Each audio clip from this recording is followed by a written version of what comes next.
Hello students, welcome to my channel Namaste physics with Gaur sir.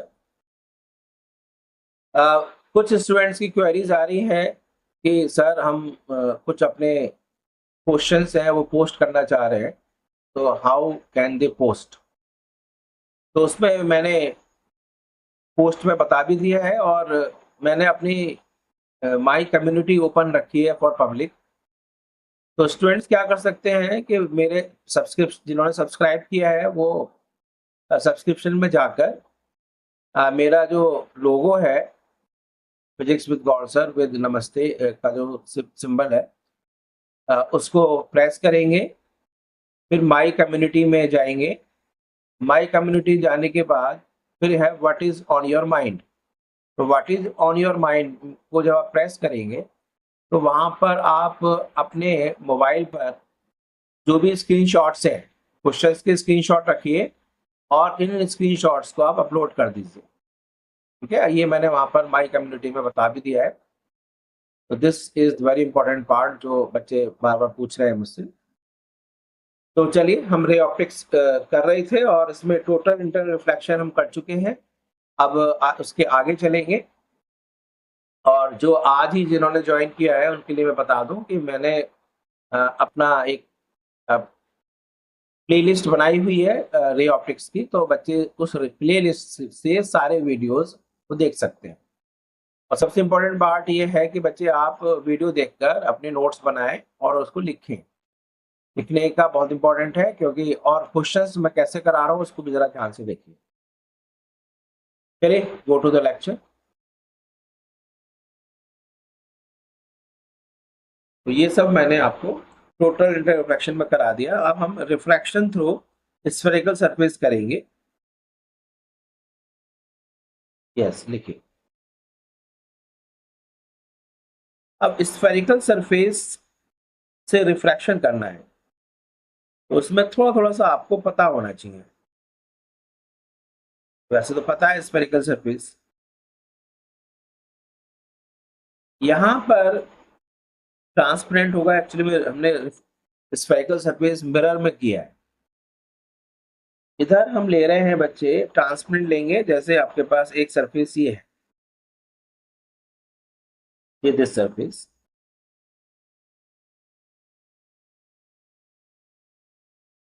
ऐसे होगा, ऐसे एक सरफेस ये है मान लीजिए। ठीक है, और टेक्निकल है ये क्वेश्चन, ध्यान रखना। इसका जो डेरिवेशन तो है ही, उसके साथ इसका जो फॉर्मूला है बहुत ही टेक्निकल है, ध्यान रखो। ये बच्चे यहाँ पर कुछ कुछ तो सेम चीज लगेगी आपको। जैसे आपके पास एक पोल है, ये पोल है मिड पॉइंट। इसका सेंटर ऑफ कर्वेचर बच्चे यहाँ होगा, इसका सेंटर ऑफ कर्वेचर यहाँ होगा। बच्चा कोई गलत कर दे, इसका सेंटर ऑफ कर्वेचर को यहाँ दिखा रहा है, तो बच्चे उससे क्या कह सकते हैं? उसको कुछ नहीं, बिल्कुल ध्यान नहीं दे रहा है और बिल्कुल ध्यान ही नहीं दे रहा है। ये तो बच्चे हो गया पोल, ये हो गया सेंटर ऑफ कर्वेचर, ये हो गया पोल, ये हो गया centre of curvature. And the straight line passing through pole and centre of curvature, जैसे वहां था उसी तरह से इसको भी हम बोलते हैं, क्या बोलते हैं बोलो? Principal, principal axis. Principal axis, ये भी प्रिंसिपल एक्सिस हो गए। ठीक है, ये तो ये हो गया। अब इसमें कंसेप्ट जो है वो थोड़ा सा है कि मैंने पहले भी बताया था, स्फेरिकल सरफेसेस के लिए भी हम स्मॉल अपर्चर के लिए ही करते हैं। यहाँ पर भी बच्चे स्मॉल अपर्चर के लिए करेंगे। जैसे आपके पास कोई ऑब्जेक्ट है, सपोजिंग ये ऑब्जेक्ट है और इससे रे आ रही है, लीजिए रे लेते हैं। ये देखिए रे, इंसिडेंट रे। यहाँ पर कोई ऑब्जेक्ट है, ये इंसिडेंट रे। ऐसे यहाँ पर कोई आपके पास ये इंसिडेंट रे, ये। तो इस पर बच्चे एक तो नॉर्मल ड्रॉ करेंगे। यहाँ से हमने नॉर्मल ड्रॉ कर दिया, ये देखिए ऐसे, ऐसे यहाँ से नॉर्मल ड्रॉ। तो एंगल, अब ये बच्चे कुछ रिफ्रैक्शन होगा, है नहीं, सपोजिंग ये डेंसर मीडियम है दूसरा, तो ये रिफ्रैक्टेड रे ऐसे चली जाएगी, बेंट हो गई माना। ऐसे बच्चे ये यहाँ से नॉर्मल ड्रॉ किया, तो ये हो सकता है कि ये ऐसे रे चलेगी। ठीक है, तो यहाँ पर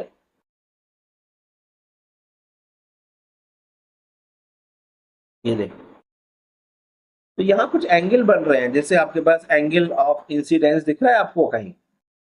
कहाँ है बच्चे एंगल ऑफ इंसिडेंस, बोलो, where is angle of incidence? ये इंसिडेंट रे है, ये नॉर्मल हो गया, तो ये हो गया एंगल ऑफ इंसिडेंस। ये एंगल ऑफ रिफ्रैक्शन। और बच्चे कुछ रे जो है ये एंगल बना रही है, जैसे थीटा, यहाँ पर मान लीजिए अल्फा, ऐसे मैं बना रहा हूँ, ऐसे जैसे थीटा, ये सपोजिंग अल्फा, ऐसे कुछ, ये एंगल आई, ये एंगल आर। तो हम इस पूरे डेरिवेशन में क्या करेंगे, ये सारे एंगल छोटे हैं, पहली बात। दूसरी बात यह है कि इसलिए छोटे हैं क्योंकि अपर्चर जो है, ध्यान रखना, ये अपर्चर बहुत स्मॉल है। तो कुछ मैं डेरिवेशन जो करूंगा, जो फॉर्मूला बनाऊंगा, उस फॉर्मूले के लिए कुछ हमारे पास अजम्पशंस हैं, उन अजम्पशंस को हम लिखते हैं। ठीक है, अजम्पशंस लिखकर फिर आगे चलते हैं। चलिए बच्चों, next please.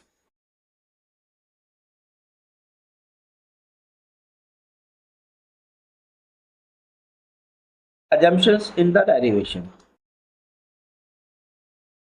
Assumptions in derivation.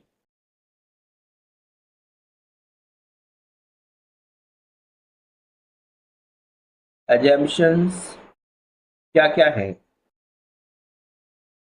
पहला, सबसे पहला assumption ये है कि स्मॉल अपर्चर है।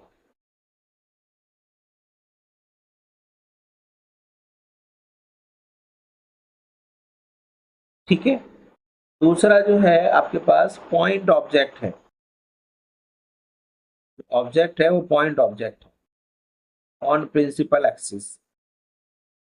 तीसरा चीज ये है कि एंगल ऑफ इंसिडेंस और एंगल ऑफ रिफ्रैक्शन ये सारे जीरो की तरफ जा रहे हैं, और जो थीटा है,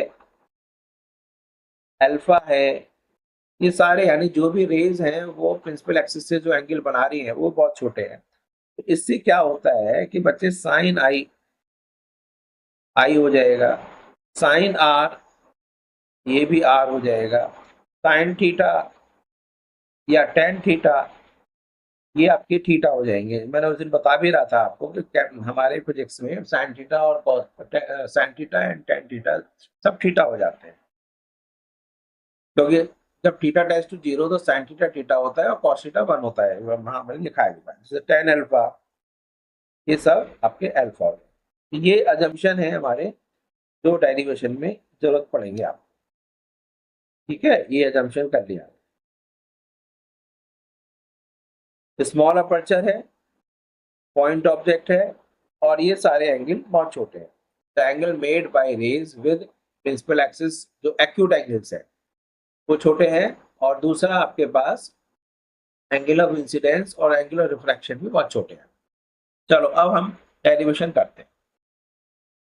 तो अब हम refraction through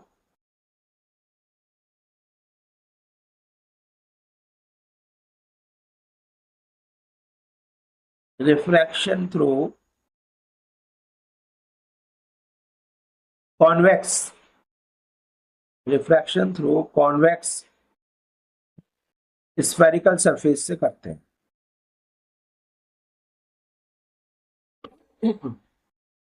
excuse me, refraction through convex spherical surface से कर लेते हैं।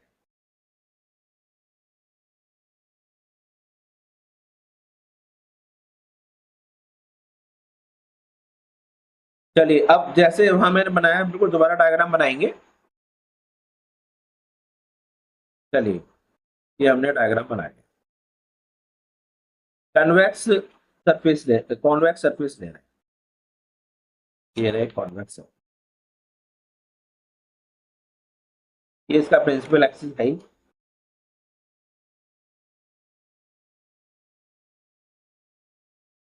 ठीक है, और ये हमने ले लिया इसका, क्या ले लिया हमने, पोल। यहाँ भाई फोकस फोकस नहीं दिखाना है, पोल है, ये इसका सेंटर ऑफ कर्वेचर।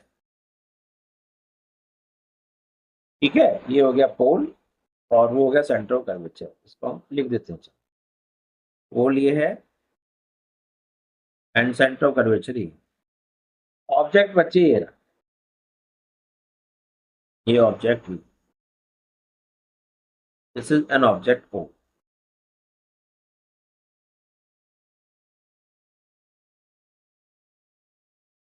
ठीक है, अब हमने रे ले लिया बच्चे। अब ये देखिए, अब हम रिफ्रैक्शन का, इसमें साइन कन्वेंशन बच्चे वही है पुराने, पोल को हम ओरिजिन मानेंगे।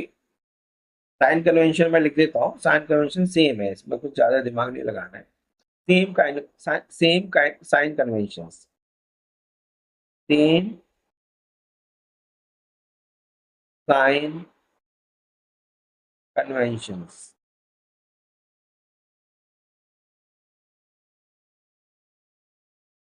कौन से साइन कन्वेंशन है? ये पोल है उसको ओरिजिन मान लेंगे, ये आपके पास जैसे ये सरफेस है, और ये जो पोल था आपका ये, इसको ओरिजिन मान लेंगे, और राइट डायरेक्शन में इधर की तरफ प्लस एक्स ले लेंगे इधर, और इधर की तरफ माइनस एक्स ले लेंगे। ऊपर की जरूरत तो है नहीं क्योंकि हम पॉइंट ऑब्जेक्ट ले रहे हैं। ठीक है, चलिए अब बच्चे रे लेते हैं, फर्स्ट रे। फर्स्ट क्या, एक सिंगल रे ले लो, चलो उसी से क्वेश्चन कर लेते हैं। तो ये रे आपके पास very close to principal axis करना है, ये हो। ठीक है, सेकंड रे को चाहे तो आप इसको ले सकते हैं, ये सेकंड रे, हाँ जी, ये तो सीधी चली जाएगी, आपको पता है। नॉर्मली इंसिडेंट है तो normal angle of incidence zero है तो एंगल ऑफ रिफ्रैक्शन जीरो होता है। अब यहाँ बच्चे हमने रखा, नॉर्मल ड्रॉ किया यहाँ से,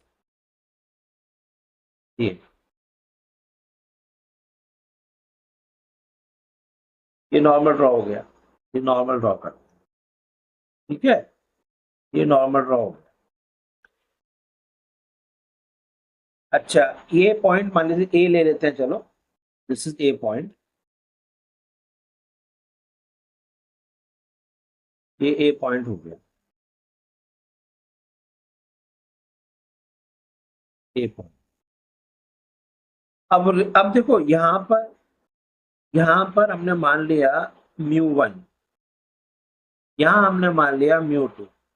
अब बच्चे देख लेना कि मान लेते हैं लेट μ2 की वैल्यू μ1 से ज्यादा है। मैंने आपको बार बार बताया कि हमेशा रिफ्रैक्टिव इंडेक्सेस जो होते हैं वो रिलेटिव होते हैं। सपोजिंग ये जो आपके पास मीडियम है, ये वाला, ये मान लीजिए ग्लास का है और बाहर हवा है, यानी ये आपका रेयर मीडियम मैंने मान लिया है, तो अंदर हमने डेंसर मीडियम मान लिया, जिससे कि हम डायग्राम को कंप्लीट कर लें। This is denser. अब क्या होगा, जब रे ऐसे आ रही है तो ऐसे तो जाएगी नहीं, है तो अनडाइवर्टेड चलेगी, तो बैंडिंग, अब ये एंगल ऑफ इंसिडेंस है तो एंगल ऑफ इंसिडेंस से थोड़ा सा कम बनेगा एंगल ऑफ रिफ्रैक्शन, तो रे बच्चे क्या होगी फिर देखो, तो रे विल बी ऐसे होगी। तो ये आपके पास फर्स्ट रे और ये बच्चे आपकी सेकंड। तो ये दोनों रेज आपकी कहाँ पर मिल रही हैं, इस पॉइंट पर मिल रही हैं, और ये रियली मिल रही है। तो रियल मिलने का मतलब है ये इमेज हो, रियल इमेज बन गई। ठीक है, अब आपको साइन कन्वेंशन तो हम लगा ही लेंगे, लेकिन आप पहले यू वी के बारे में तो बताओ, बताओ क्या है बच्चे। ये तो हो गया यहाँ से यहाँ तक, ये यू ऑब्जेक्ट की पोजीशन, ये क्या हो गया, रेडियस ऑफ कर्वेचर आर, ये क्या हो गया, इमेज की पोजीशन भी सही है। यहां तक एंगल बोलो बच्चे, ये हो गया एंगल ऑफ इंसिडेंस आई, ये हो गया एंगल ऑफ रिफ्रैक्शन आर। इस एंगल को कुछ मान लेंगे बाद में, इस एंगल को मान लेंगे, इस एंगल को ले लेंगे कुछ, इस एंगल को ले लेंगे। अभी लेना चाहो ले लो, अल्फा ले लेते हैं, लेट इट बी बीटा, ये एंगल बीटा है। एक्यूट एंगल ये हमारा गामा है। ठीक है, पहले तो ये हो गया। अब कॉम्प्लिकेटेड ना करके पहले अभी इसी को करके चलते हैं, और यहां से इस पे चलो नॉर्मल पे डाल देंगे।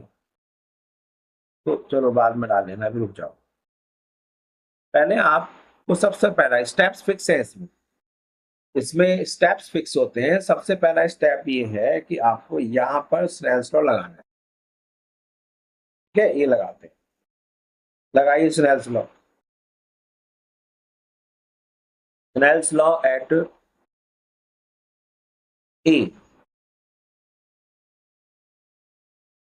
Snell's law at A. क्या बताया था मैंने आपको? फर्स्ट मीडियम, इस इंसिडेंट मीडियम क्या है आपका, μ1 into sine i equals to μ2 into sine are.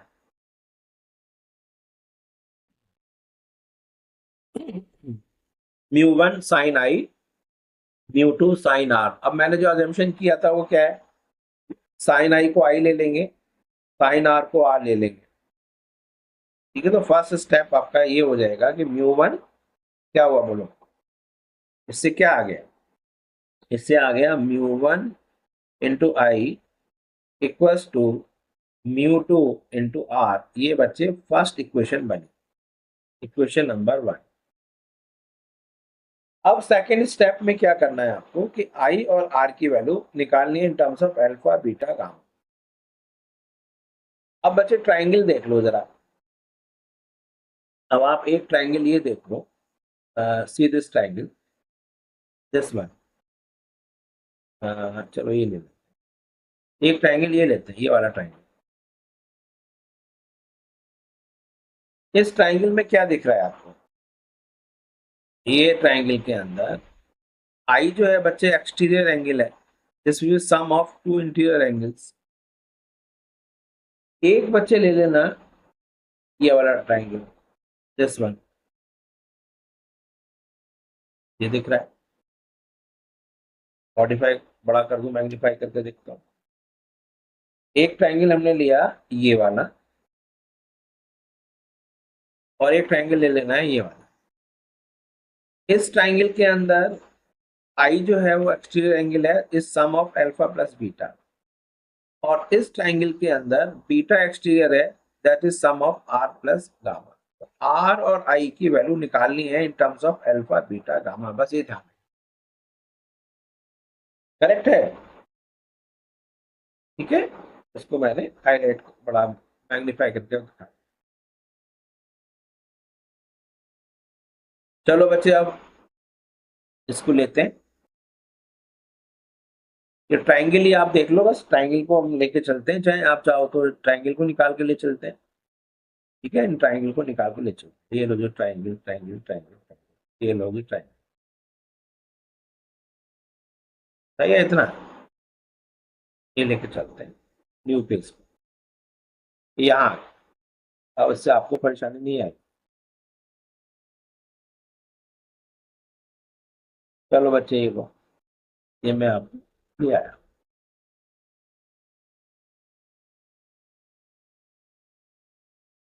तो सबसे पहले आपको क्या यूज करना है, ट्राइंगल कौन सा, ट्राइंगल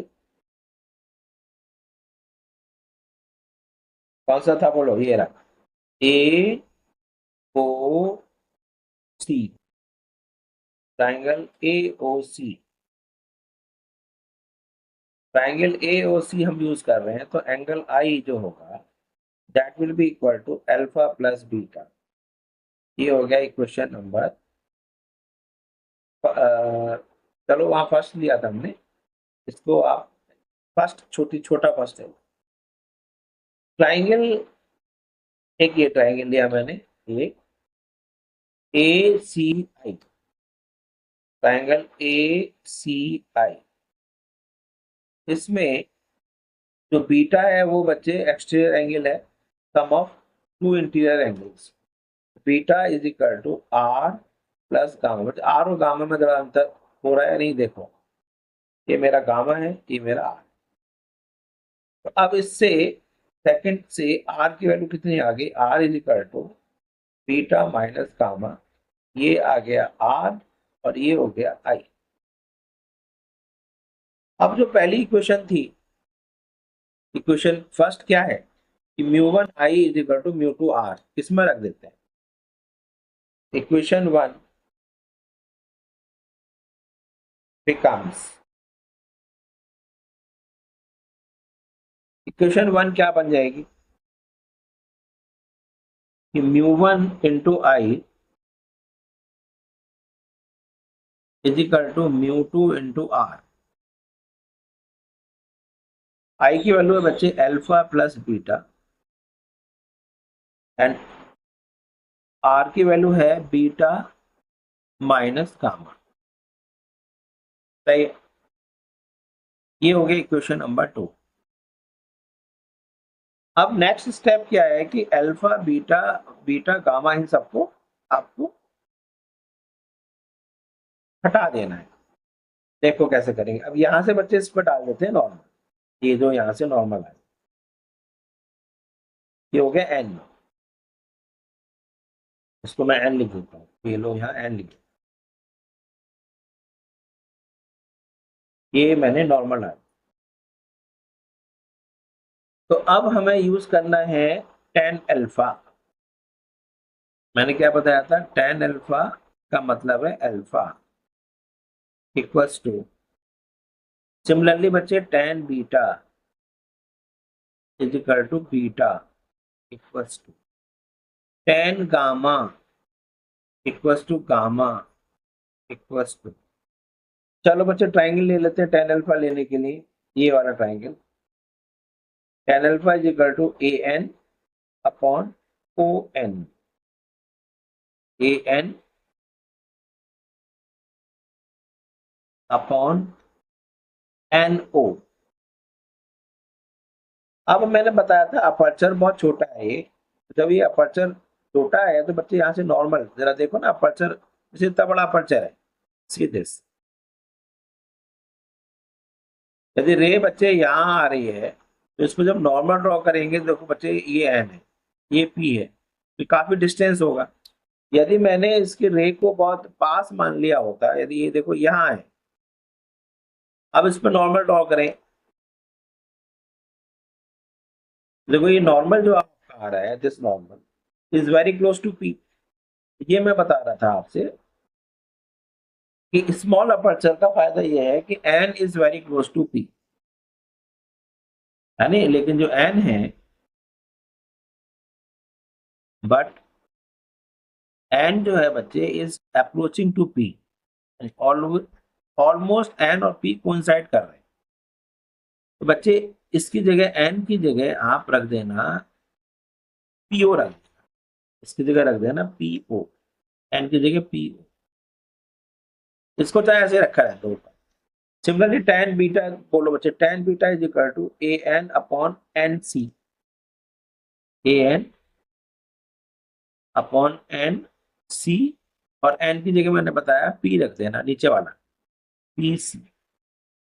टेन गामा, चलो बच्चे टेन गामा कहां से, चलो ये रहा ए एन अपॉन एन आई, ए एन अपॉन एन आई, ए एन अपॉन एन आई, एन की जगह पी रख देना नीचे डिनोमिनेटर में, ए एन अपॉन पी आई। ये बातें आपके पास और आ गई एक्स्ट्रा, ये सब। तो इन सारी बातों को आपको यहां रखना है। ये डेरिवेशन बड़ा टेक्निकल डेरिवेशन है, स्टेप्स फिक्स है इसमें। पहले स्नेल्स लॉ लगाया यहाँ पर, तो उससे अब आई और आर में रिलेशन आ गया। उसके बाद बच्चे फिर हमने आई और आर की वैल्यू अल्फा बीटा गामा के टर्म्स में रखा। उसके बाद अल्फा बीटा गामा हमने सिंपल सिंपल ट्रिग्नोमेट्री लगाकर tan theta is equal to perpendicular upon base से कर लिया। तो ये समझ में आ रहा है। तो आप देखिए, तो इक्वेशन 2 क्या बन गई बच्चे? ये अच्छा डेरिवेशन है। Equation 2 becomes mu1 into alpha.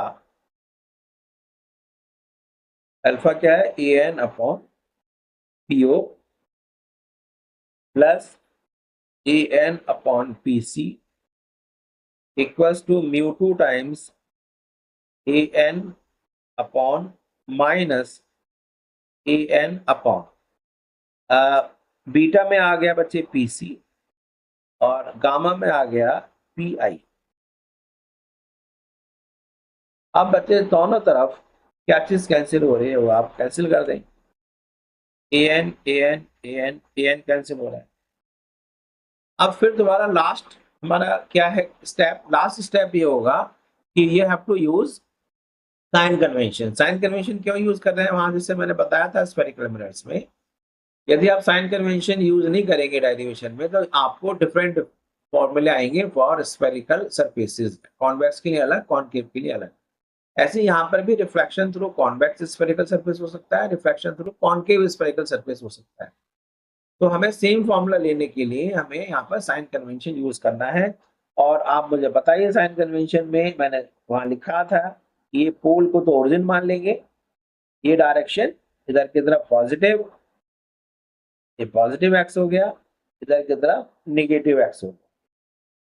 तो बच्चे ये डिस्टेंस ये जो हमने आपको दिखा रहे थे आपको, ये है बच्चे u और ये है आपके पास r और ये है आपके पास इधर v। सही है? ये v है, थोड़ा एक मिनट ज्यादा बड़ा बन गया v, ये यहां से यहां तक ये v है।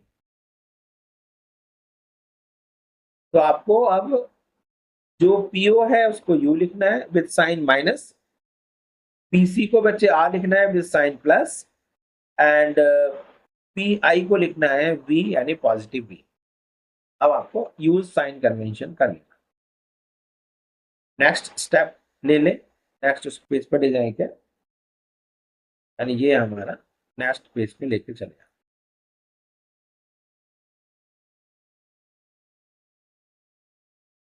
बैक टू न्यू पेज, यहाँ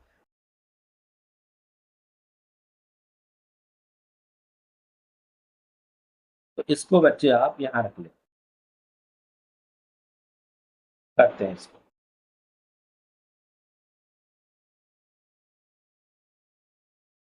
चलिए, तो यहाँ हमने यूजिंग साइन कन्वेंशन ये लिख देते हैं बस, यूजिंग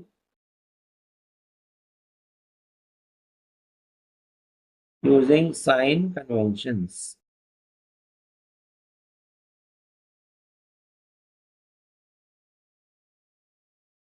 साइन कन्वेंशन यूज कर रहे हैं और जो पीओ है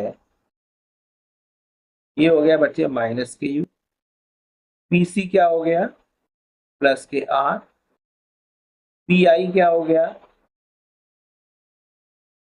प्लस के वी। करेक्ट है?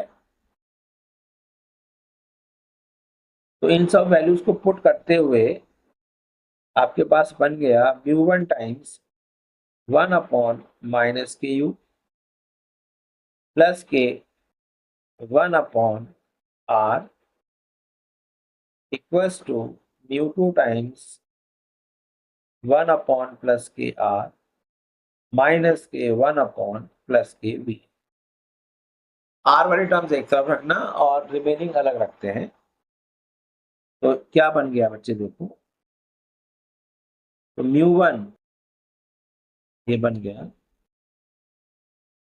म्यू1 अपॉन यू माइनस के प्लस के म्यू1 अपॉन आर इक्वल्स टू, इसको बच्चे एक बार डेरिवेशन को लिख लिख के याद करना, हमेशा गलती होती है, म्यू2 अपॉन वी अब ये जो टर्म है इसको हम इधर ले आते हैं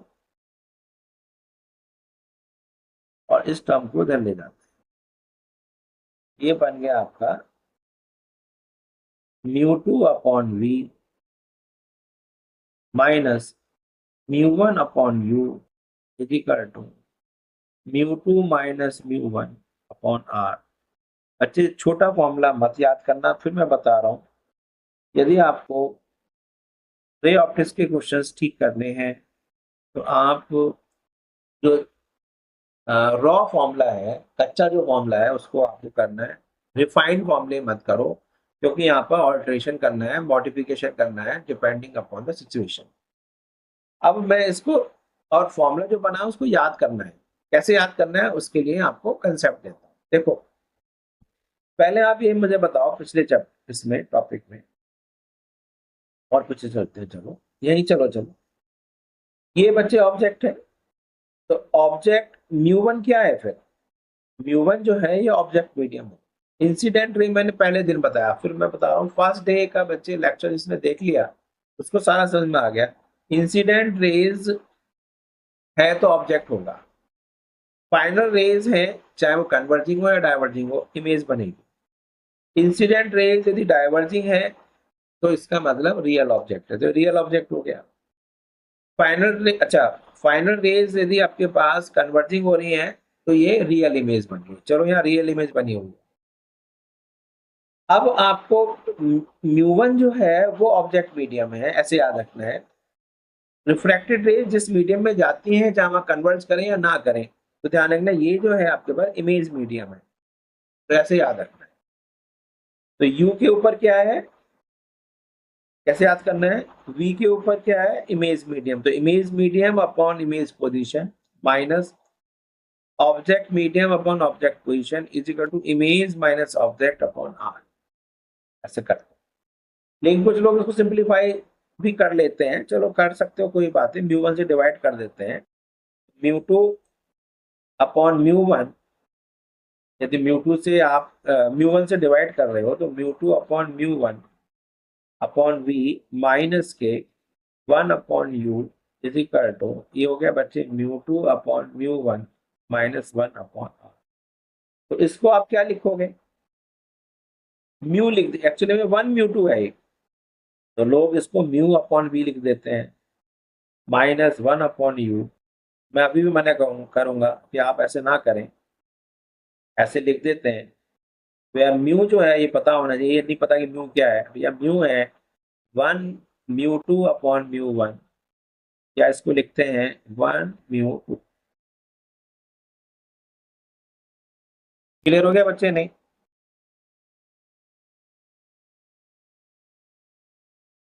तो आज मैंने आपको अच्छा सा डेरिवेशन कराया है। ये है रिफ्रैक्शन थ्रू स्फेरिकल सरफेस। इसमें स्टेप्स को याद रखना, इसको रिवाइज कर लो अच्छी तरह से, क्योंकि जितना ही अच्छा होगा उसी उसी से बहुत अच्छा करने के बाद ही आप आगे क्वेश्चन कर पाएंगे और आगे के डेरिवेशन भी कर पाएंगे। आगे लेंस का फॉर्मूला जो हम करेंगे उसी पर बेस्ड है। ठीक है, तो अब मैं एंड करता हूं। आप लोग बच्चे कमेंट्स जरूर करिए, और मैंने जैसे बताया था कम्युनिटी मैंने ओपन रखी है, तो आप उसमें अपने पोस्ट कर सकते हैं जो आपकी queries. I and the meeting now.